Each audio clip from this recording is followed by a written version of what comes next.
Okay, guys, we're back for more Cold War, and now we're going to be dealing with snowballs and avalanches. How did we fight the Cold War in Europe? Reminds me of a good joke.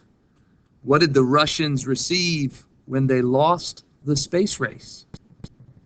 A constellation prize. So what are we going to be doing? We're going to be talking about the little ways, the snowballs, and the big ways, the avalanches, that the Cold War was fought across Europe. Now, it was fought with these similar tactics around the world, but to a certain degree, much of the Cold War and how it was going to be fought starts out in Europe. And then it kind of spreads into other areas of the world, most notably Asia, but into Latin America and Africa and etc.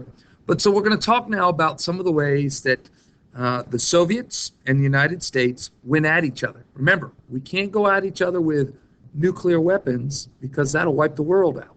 So we got to find some other ways. First up, and this might be the most important word for all of the Cold War, containment. What do we mean by containment?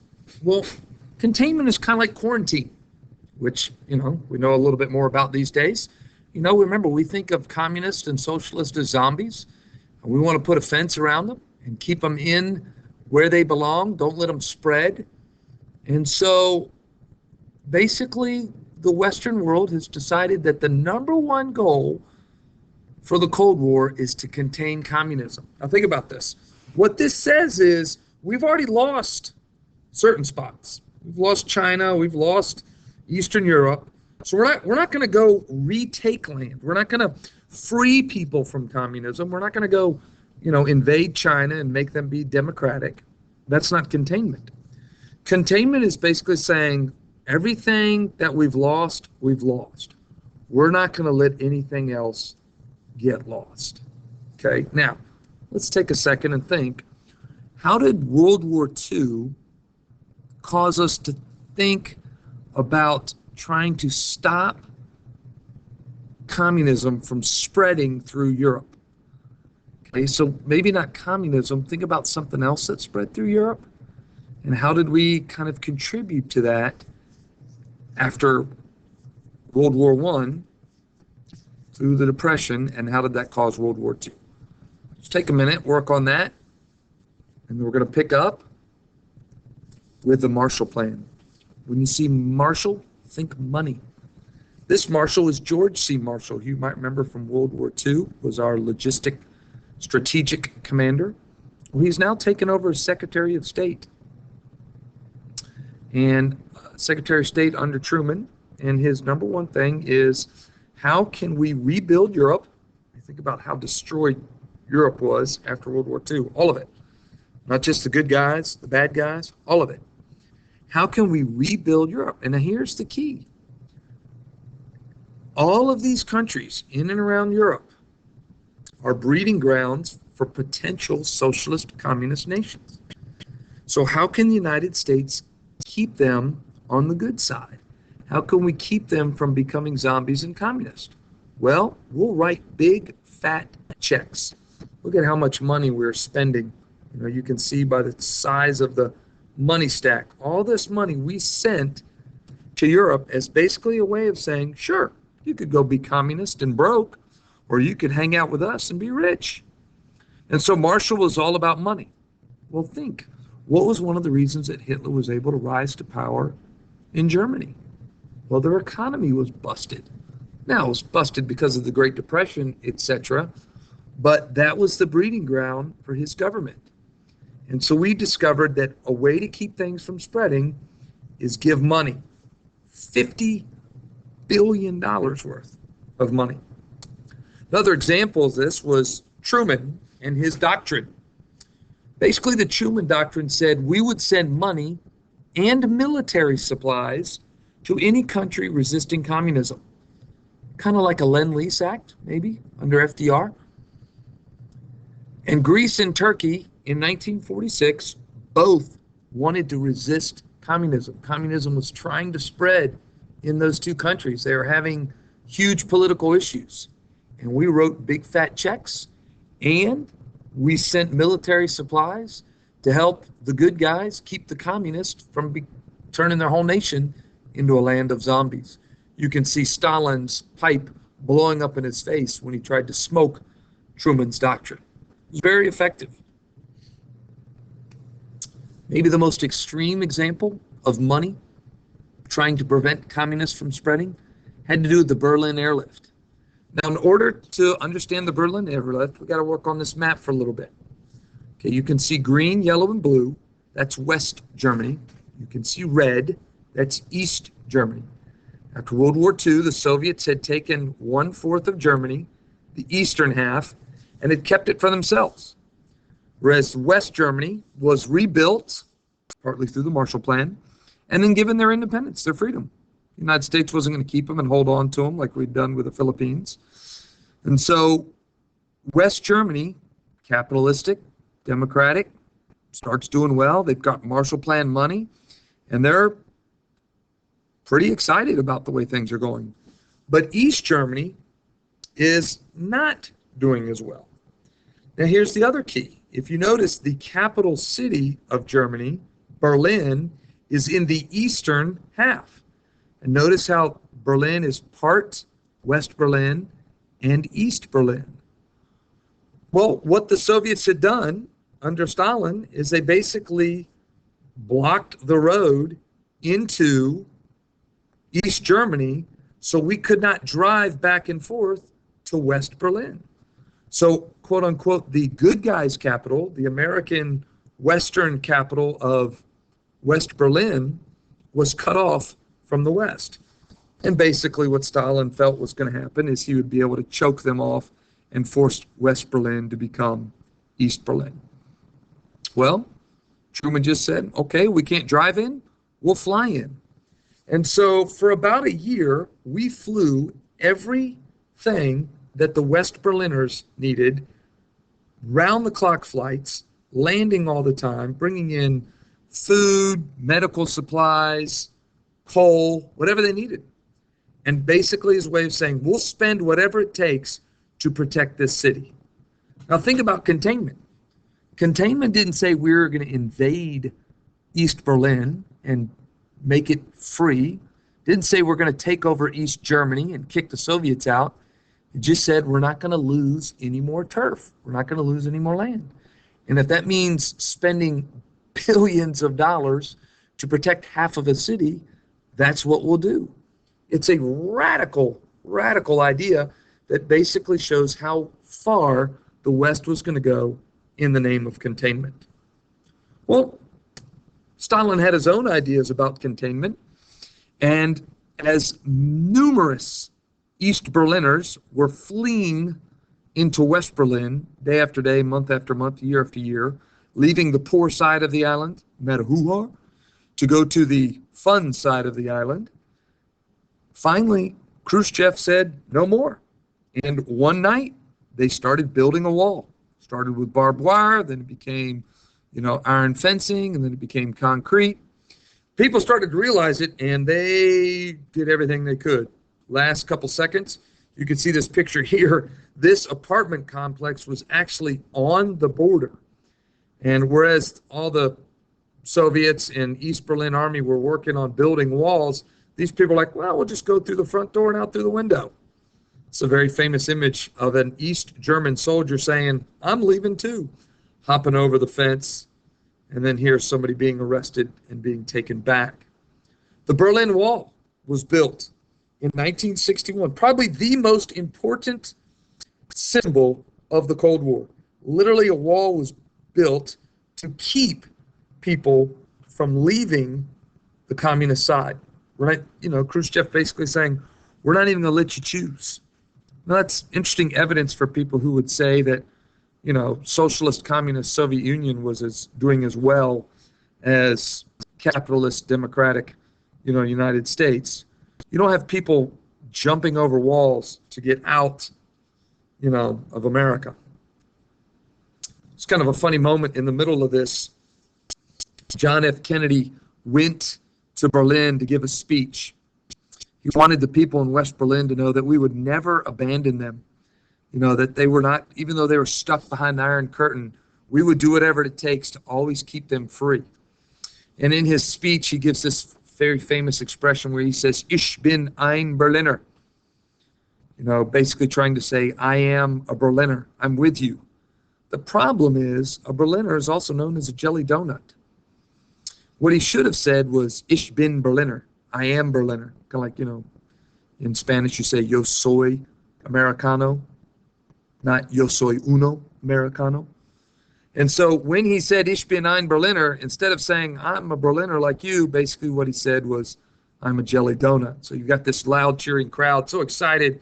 John F. Kennedy, we love you, we're here for you, and I'm a jelly donut. And they don't know exactly what just happened. But the Berlin Wall became the symbol of the Cold War. Okay, another way that we fought the Cold War, not just containment, but alliances.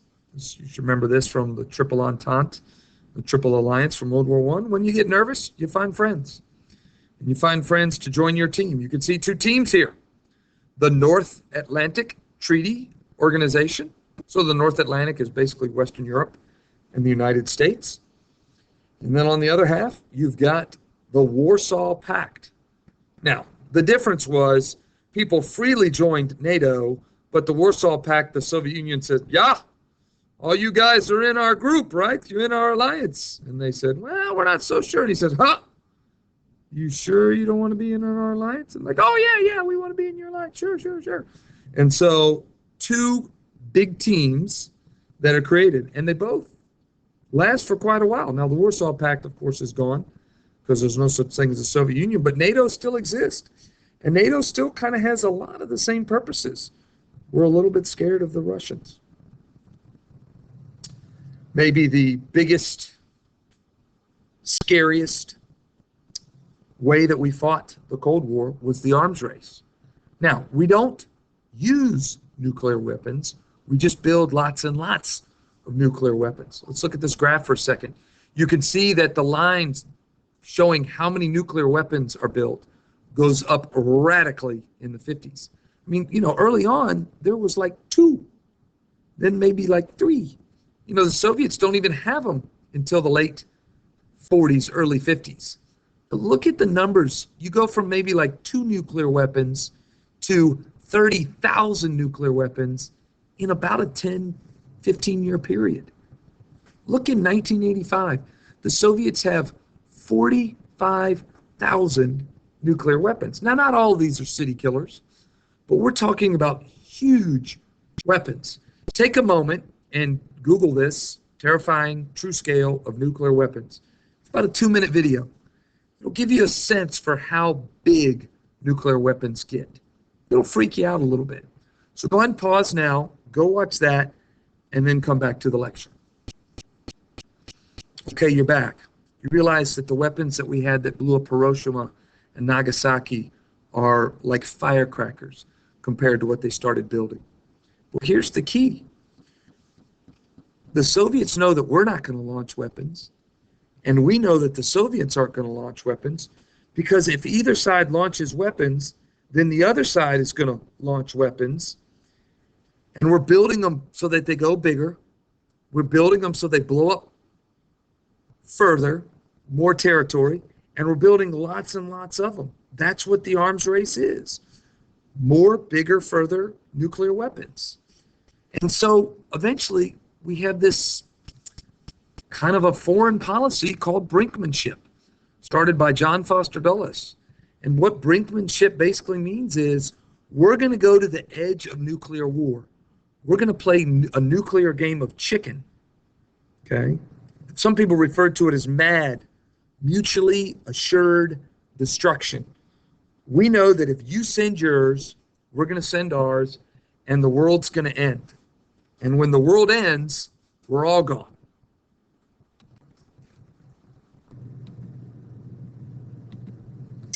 So that was our foreign policy. Look, Time made this guy the man of the year for basically saying, we're going to keep our finger on the nuclear button, knowing that you're keeping your finger on the nuclear button.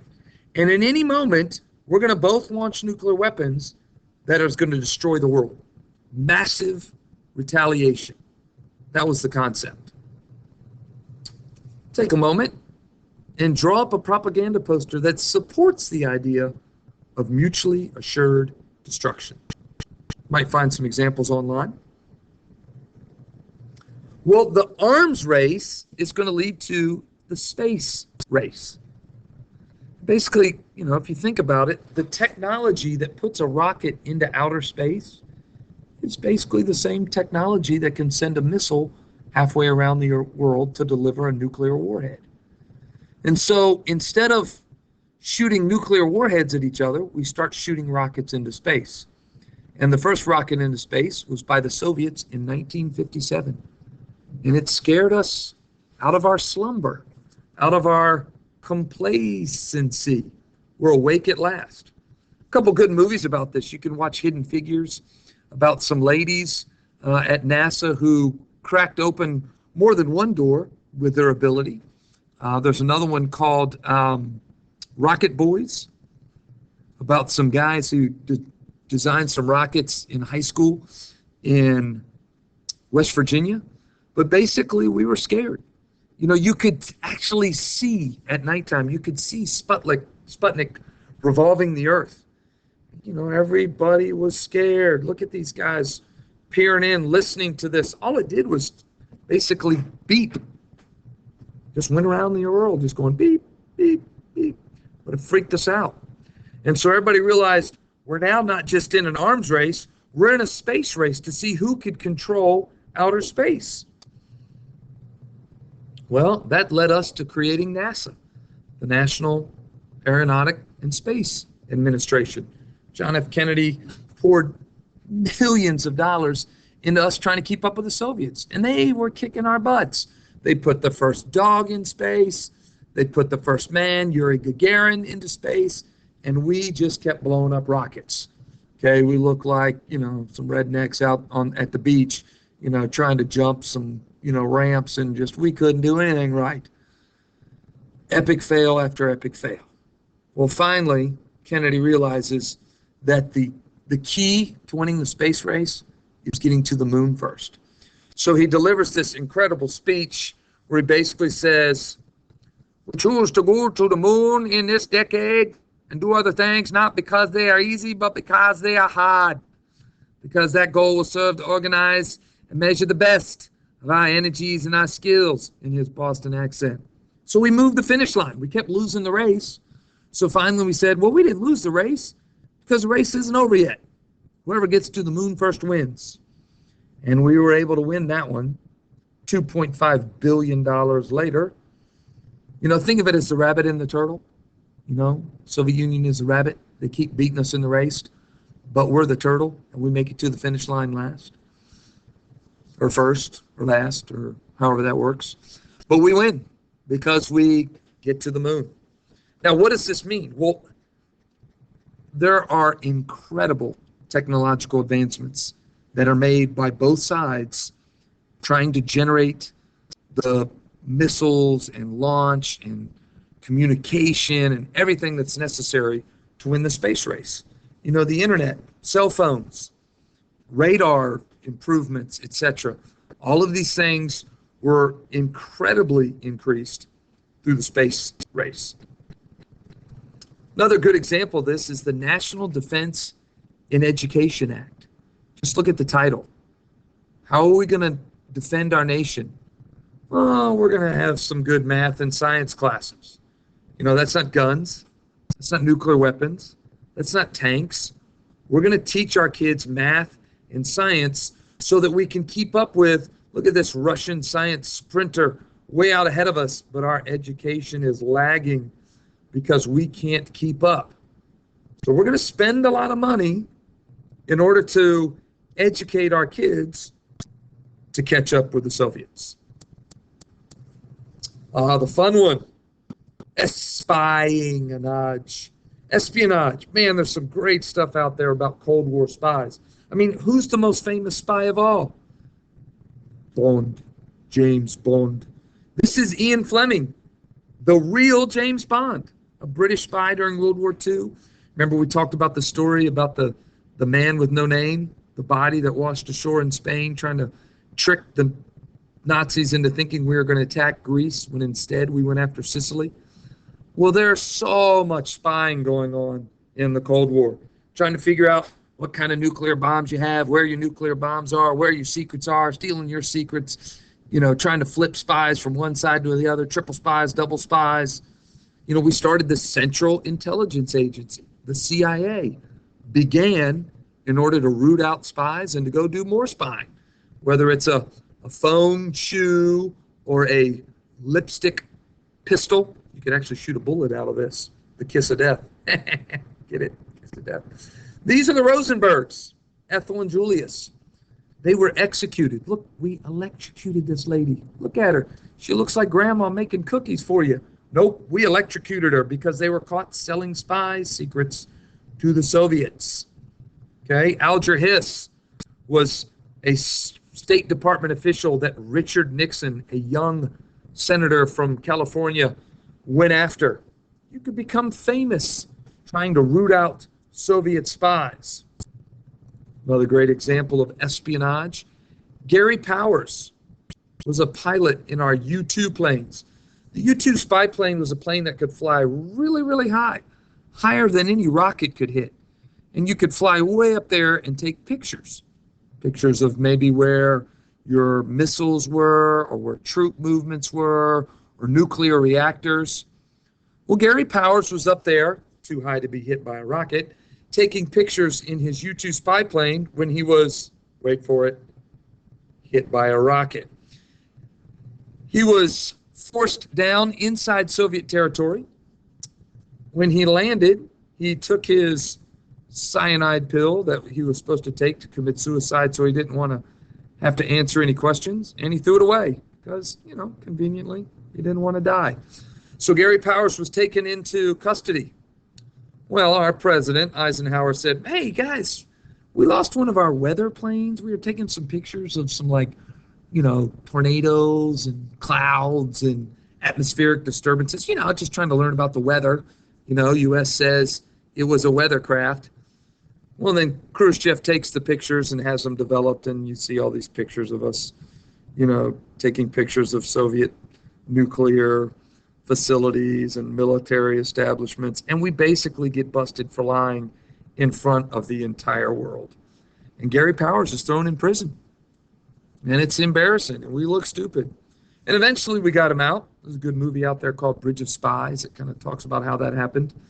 But we and the Soviets went back and forth, spying and spying and spying. Last but not least, fear. Fear is an example of how we fought the Cold War. Captain America was done fighting Hitler. Now who's he fighting? Well, he's a commie smasher. And people from this generation, ask your grandparents, older aunts and uncles, if they remember hiding under their desk in an air raid drill, duck and cover. I'll take a second and show you something that comes from this time period. This was a movie that you might watch in class during this time period.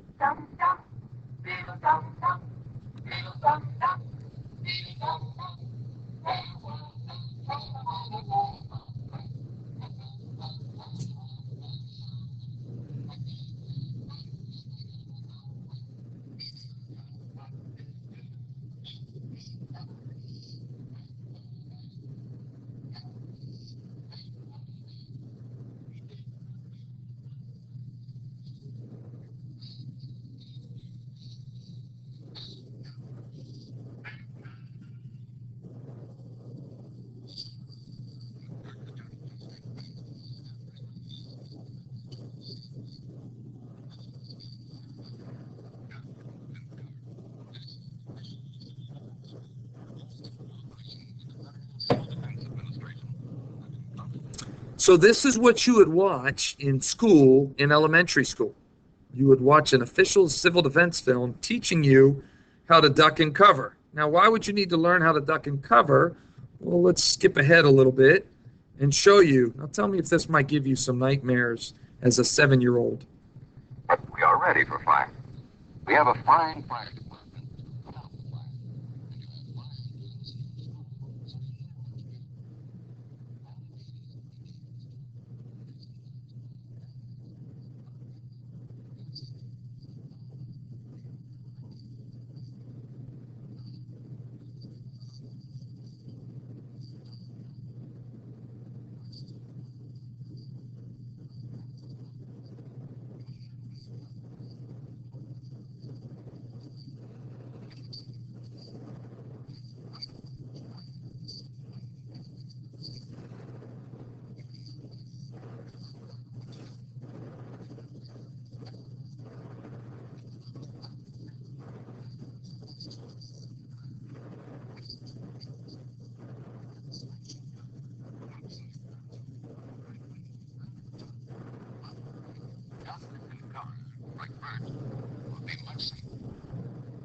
So if you duck and cover, basically put your head between your knees and kiss your tail goodbye.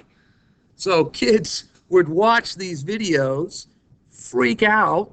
You know, people talk about having nightmares. I mean, you saw it.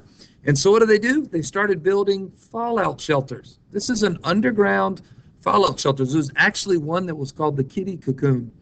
So you've got your canned water and your toys. You got some board games over here. Scrabble. Yeah, let's play Scrabble for the next 10 years after the nuclear winter sets in. But people were absolutely scared. It was Red Scare number 2. Now, what was one of the responses to that? The National System of Interstates was built. Notice how they called them interstate and defense highways. I-95, I-75, I-4, I-40, I-70. All of the interstates in America start being built. Sorry, cars. Sorry, people there in whatever that little goofy town is in the Disney movie where Flo lived. But yeah, we're going to build interstates. Why do we build interstates? It's about getting people out of cities when the nuclear bombs start going off. And it's about moving military troops from one city to another, and as a way to protect the United States against communist invasion. Now think about how much money it costs to build an interstate system. If you're going to spend that kind of money, you're motivated by something. And what are we motivated by? Fear. Take a minute and think, which was harder to convince Americans to support? The American system, remember back under Henry Clay, those roads, bridges, and canals in the Northeast. The Morrill Land Grant Act, remember that was all the colleges that were built to support the farmers, or the National Highway Act. Defend motivations for each. And finally, the last example of fear has to do with McCarthyism, one of the biggest stains of American politics. Joe McCarthy was a senator. Nobody knew him. Nobody liked him. He was a nobody. But he took up the charge of finding all of the communists that were infesting the American political establishments. He said there were communists in the State Department. There were communists in the military. And basically it became like The Crucible, a play written in the 50s by Arthur Miller, in which he talked about the Salem witch trials. Salem witch trials, remember back early America, 1600s, when the girl was accused of being a witch, and she said, "Oh, I'm not a witch. Those girls over there are witches." And they said, "Oh, we're not witches. That guy is a witch, and he turned me into a witch," in which people just turned on their neighbors and turned on their friends, each person accusing the next person of being a witch. Doesn't matter whether you have evidence, because it was hysteria and it was panic, because there was witchcraft and problems. Well, Arthur Miller wasn't really writing about witchcraft. He was writing about McCarthyism and how McCarthy was causing people to accuse their friends and their neighbors and their colleagues of being communist, which isn't even illegal. But in this time period, we were so scared of communism. We're building kitty cocoons. We're telling our kids to hide under their desks. We're building highways, and we're accusing person after person. And what happened is many of these people who were accused of being communist lost their jobs. The House Un-American Activities Committee, the HUAC, which makes you think about wanting to throw up every time you say HUAC. You throw up when you think about how un-American they were. I mean, look what they're doing. They're tying up free speech, saying you're not allowed to teach these things. You're not allowed to belong to the Communist Party. There was actually a group of American actors and directors and writers, the Hollywood 10, that were blacklisted. They're basically thrown out of Hollywood. You can find some pretty interesting, backstories about these folks who lost their livelihoods. All of this was generated out of fear from communism. Now, eventually, it kind of peters out, and McCarthy, goes away. This was a famous picture where he was attacking this one member of the armed service, and this guy just went back at him and said, "Listen, you're a bully." And people kind of started going, "You know what? Maybe we've gone too far with this McCarthyism." But you do a lot of things when fear hits you. And so how did we fight the Cold War in Europe? Well, we fought with some little things, some snowballs, and some big things, some avalanches.